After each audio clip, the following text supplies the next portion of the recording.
Very simple question. Does Bryan Kohberger face a simple heart check, or is it possibly Bryan Kohberger is going to look directly in the eyes of the devil? That's right, prison justice.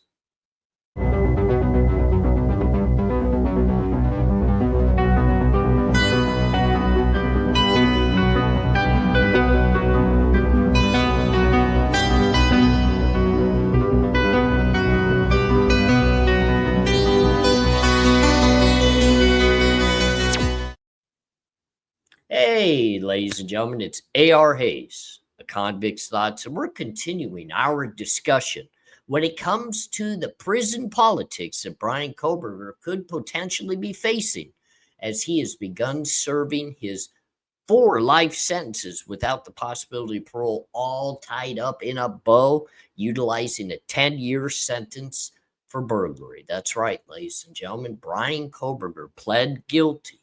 Not sure why, but it's starting to filter out there that Bryan Kohberger is struggling behind bars of the Idaho Maximum Security Institution's J Block, as many are claiming that he's being threatened, tormented, tortured, all by the other inmates that somehow came together to put the pressure on Mr. Kohberger. Now, we've been doing a lot of content as we've been breaking down how I, from an outside view, utilizing the experience that I've garnered by serving time in the penitentiary on facilities and yards just like the one that Bryan Kohberger is housed in today. That's right, ladies and gentlemen. I have done years in solitary confinement in AGSEG, separated from the general population inmates and the much easier maneuverable yards of the lower levels, 3 and 4 yards. I was a 5-5 close custody inmate for a handful of years based upon my own personal actions and decisions in the penitentiary. When you bring in outside contraband that is dangerous to the yards, they typically jump your points up. And when your points go up, your classification rises, and they treat you like you are the threat of the world.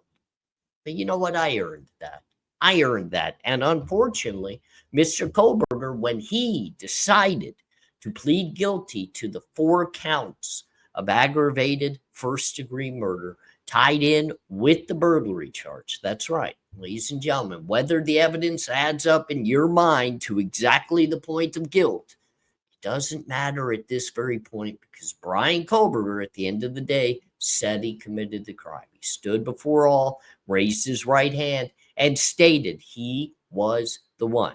Yes to all 5 counts, maximum sentences, and that's what Judge Hippler gave him. Now we've been watching, and we've been reading the stories, and we've been hearing about the very dismay that Bryan Kohberger could potentially be having in the penitentiary. Maybe he's not off to a good start. We've heard about the kicking of the doors, the yelling through the vents, the talking through the toilets, and the harassment that he potentially could be facing. Remember, being called a fish is not always a bad thing, because when you are a brand new inmate, you're a fish out of water. You're a fish. This is the types of harassment that you're going to see. Sometimes it's all in good love. It's a teaching mechanism for you. All of us that have been to the penitentiary had to go through it. Now, the question is his prison politics going to be harsher than others based upon the very crimes that he committed? And did the inmates legitimately have time or even the want to get together to coordinate a plan that when Bryan Kohberger landed down on the yard, they were going to give it to him? They were going to harass him. They were going to torment him. They were going to make his life a living hell. Well, as you know, I've sat down right here with all of you, and I've specified that's just not the way these things work. And especially on J Block, where you've got the big boys of the big boys, ladies and gentlemen. These people, just like Bryan Kohberger, are serving forever and a day And many of them are also the shot callers of the Idaho system. And that's why they've been locked away from all, because they are a threat to everybody and anybody serving their time in Idaho, whether they be violent or whether they're the decision maker that brings violence to the others. They had to be separated. So now you have to understand J Block, just like what you see behind me here in the cell that's sitting behind me, is single man housing, 32 people housed in a single building. It's got two different actual tiers, top and bottom, but there is a separated area that's got a slider door next to the master control where death row inmates are also housed. At the current time, there's 8 people housed on death row in Idaho, one being female, housed in a totally different community, a totally different yard. But right now, where Bryan Kohberger is, there are 7 male Department of Correction inmates.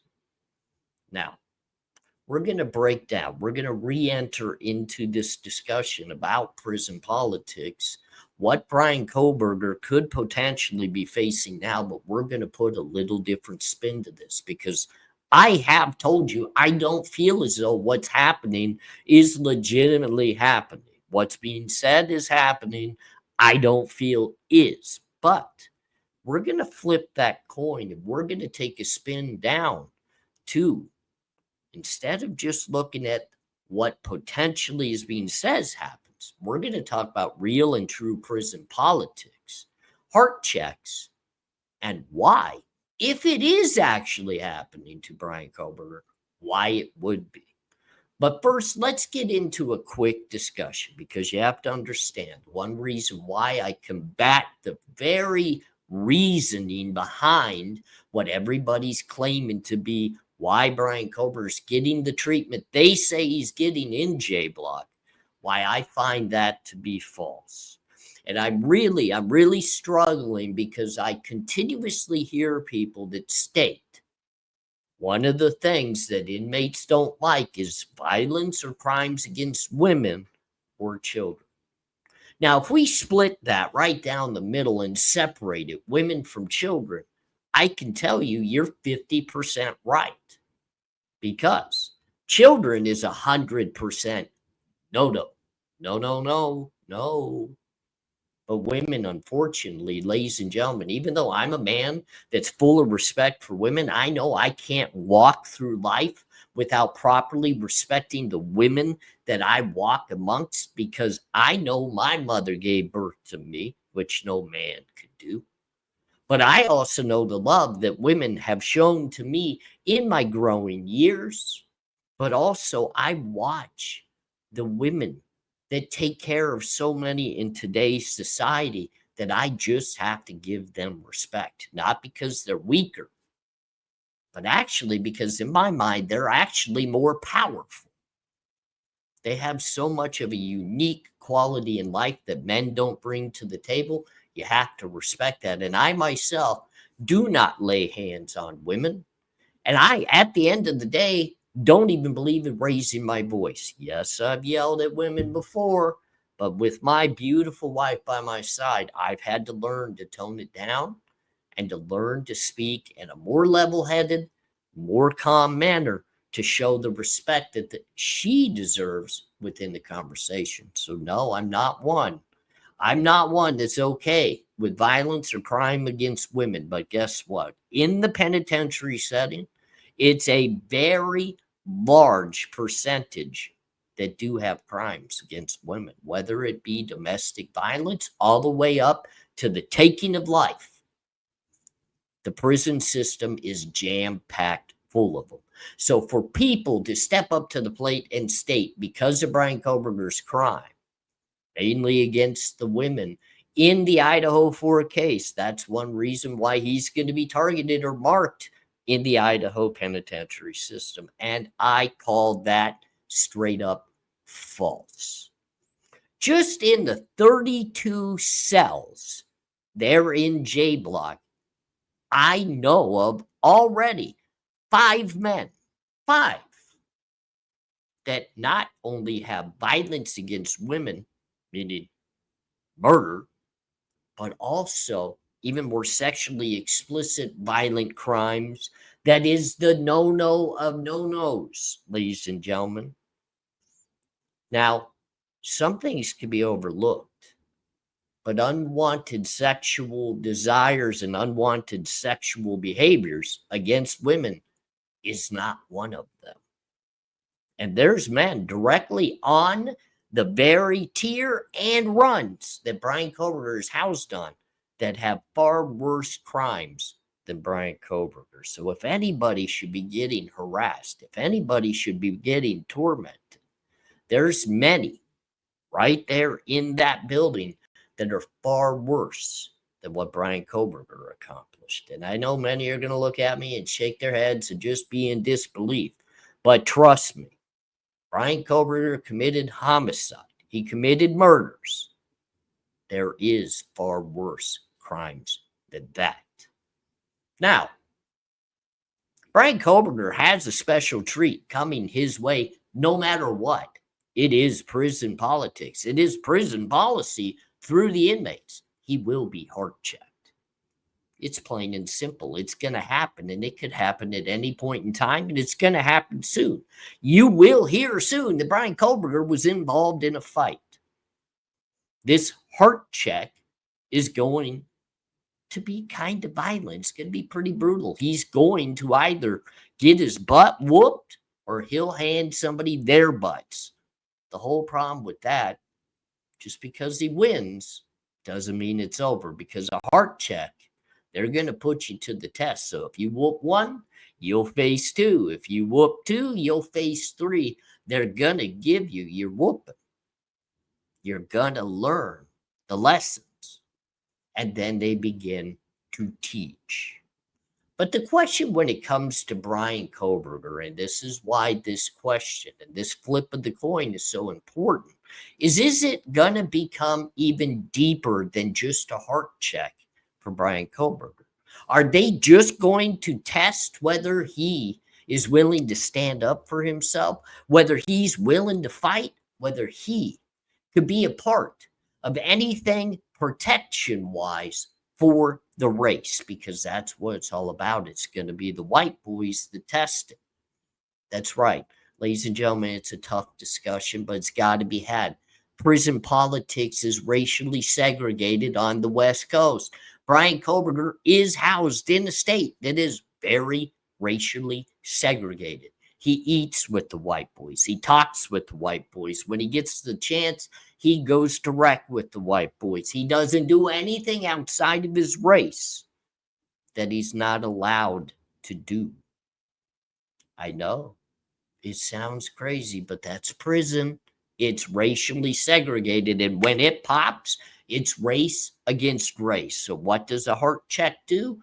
It lets your race, the leadership of your race, know whether you're about it or if you're going to be the one that cowers down, hides in the showers, and crawls into a ball trying to avoid it all. They need people that stand up for the cause, and they also need to make sure you're not a crybaby at the door like what he's already being accused of, knocking, getting the CO's attention, trying to spill the beans on others. A heart check is important. I fully support them when you're within the prison system. You have to know who you're around. You got to know what they're about. I never, ever really trusted anybody to have my back, but I did need to know that if it popped on the yard and I was in danger, I had somebody willing to fight behind me. Somebody that was willing to defend not only me, but those around me, because that's what I was about. I defended what I had to defend just to survive the day. And I need somebody that's willing to do that next to me on both sides, behind me, in front of me. That's what prison's all about. That's the only way you survive. But in Bryan Kohberger's case, is it going to be deeper than a heart check? Is it going to be deeper than finding out whether he'll stand on his own 2 feet against anything and everything that comes his way? Is it deeper than finding out whether he's a snitch or not? it very possibly could go down and venture into the prison politics. And it's not because of the reasons it's being fed to everybody out and about. That's not what the prison politics is. You see, violence against women, even though I don't respect it, is not a complete reasoning within the penitentiary for violence to be brought to your door and prison justice to be brought to you. Just because Bryan Kohberger potentially took the 4 lives, I say potentially because to me, the proof hasn't been shown in the pudding outside of him saying he did it. And I don't know if he truly meant what he said, whether he was forced to say what he said, or if he just legitimately wanted to get the death penalty off the table, or even more crazy, did he just want credit? Did he want the notoriety for the crime? I don't know. That's not for me to decide. Bryan Kohberger made that decision on his own, and now he's serving his time. But prison politics, when it comes down to homicide, taking the life of these 4 adults would not warrant prison justice. Now, there's a spin to this, ladies and gentlemen. And it was one I had to think about the other night, and it hit hard when it hit. Because in life, sometimes it's all about who you know. And who you know can make a difference on what happens moving forward to somebody else. Now, prison justice is a called upon directive in the penitentiary. There are decision makers that make that decision. And once that decision's made, if they say green light, go, people go. And it happens. But somebody has to get into the ear first of those decision makers and lay out the reasoning as to why it has to happen.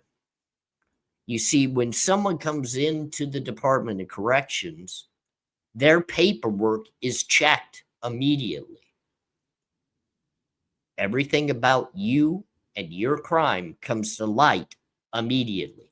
They look to see, what are your charges? What are you about? Did you snitch? Did you not snitch? There's a lot that goes into the reading factor, but that, ladies and gentlemen, is what's brought to the attention of the decision makers on what's going to happen moving forward. If your paperwork checks out and you're not a snitch and you haven't committed a crime against the policies of the inmates, you're typically cleared and you can begin with everyday prison activities. But there's something that can overpower that. If somebody who has some say from the background brings the attention that they want a personal issue, they can go to the spokespeople that then go to the leadership and clear the fact that they have a personal issue. Now, that personal issue, if the somebody bringing that personal issue has earned the respects and worked their way up the line to power, if that's who's bringing that issue to the table, it can be prison justice. And the reason why this hit home with me is a very simple fact of a surviving roommate who I'm not claiming anybody outside of Bryan Kohberger committed this crime. That's not what I'm here to do. What I'm here to do is explain how Dylan, that's right, Dylan, the surviving witness of the home, many call her a victim, I do not, the adult, college-aged, young female that survived in the home, that was deemed a witness by the prosecution and law enforcement, had connections. Her boyfriend, I don't even need to use names, her boyfriend at the time had direct connections to an individual that had say in the prison politics right there in the state of Idaho. That's right. Her boyfriend's father was very well respected within the penitentiary. He had clout. He had say. I said had because he has currently been released. He is out. He has served his time. Now, the important thing about this is because he's out doesn't mean he no longer has say or respects within the penitentiary. It's called making a phone call. It's pretty simple. He's most likely, due to his past and the people that he's made connections with, still in touch with some very influential and very powerful individuals within the prison system. All he has to do is request. He gives his reasoning, and then the conversation is dropped. And at that point, those within the penitentiary who have listened to the very conversation mull it out, and they make their decision of what they want to do with that request moving forward. So in all senses, when you really think about prison justice for this crime against Bryan Kohberger, this would not stem from other victims' families who don't literally have the ties. Now, I have heard one of the families state that they've been talking with people in regards to Bryan Kohberger that are currently housed in DOC. And look, that's a very dangerous statement to make. It's very, very dangerous to put those individuals on the spot like these out here speaking upon it are doing. You are bringing heat. You are bringing a snitching type ordeal to the table that could very much so affect those very people that are easily trackable to communicating with you. You can disrupt the way they're doing their time. But it's a little bit different when somebody behind the scenes that's not saying anything, not speaking upon anything, they've made their request, they've spoken on their phone call, which isn't always legitimately a recorded phone call through the penitentiary. Trust me, there's many ways these individuals speak outside of a written letter that's documented or a phone call over the Department of Corrections systems that's recorded. There's other ways that this happens. Has Bryan Kohberger's fate been sealed by a request of a respected ex-inmate based upon his son's request because he cared about his girlfriend? His girlfriend was put in danger during this crime. Whether we tend to believe that she was or wasn't, in the eyes of the beholder, in the eyes of the boyfriend, in the eyes of the father who was incarcerated, her life was put in danger by an individual that's now housed in J Block. He's housed with the very decision makers that are going to decide on his fate: heart check or prison justice. Now, does Bryan Kohberger have the capability of the importance of defending and standing up for himself to survive day in and day out within the penitentiary? And two, does he have the social capability when approached by the very speakers, the very leaders, to discuss what he's potentially facing after a heart check? The heart check's happening no matter what. That's type 1. That will happen. But then you got to get to part 2. And that's going to be the decision on prison justice. And does Bryan Kohberger have the capability of looking these decision makers in the eyes and earning more respect than the potential person that asked for the prison justice?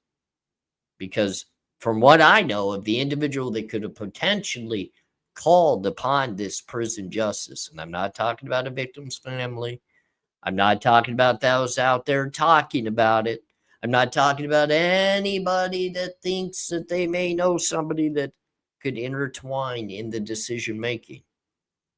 I know of one man.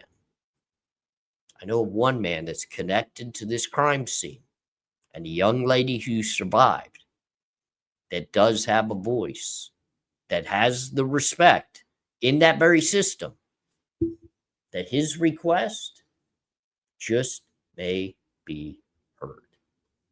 Thank you for joining me again, ladies and gentlemen. I'm ARHayes. This is Convict's Thoughts, and we have to keep our eyes open. Is it going to be just the heart check? Just the simple, show me what you got. Show me that you'll stand on your own 2 feet and you'll defend yourself. Or is it going to get much deeper? Is prison politics just down the road for Bryan Kohberger?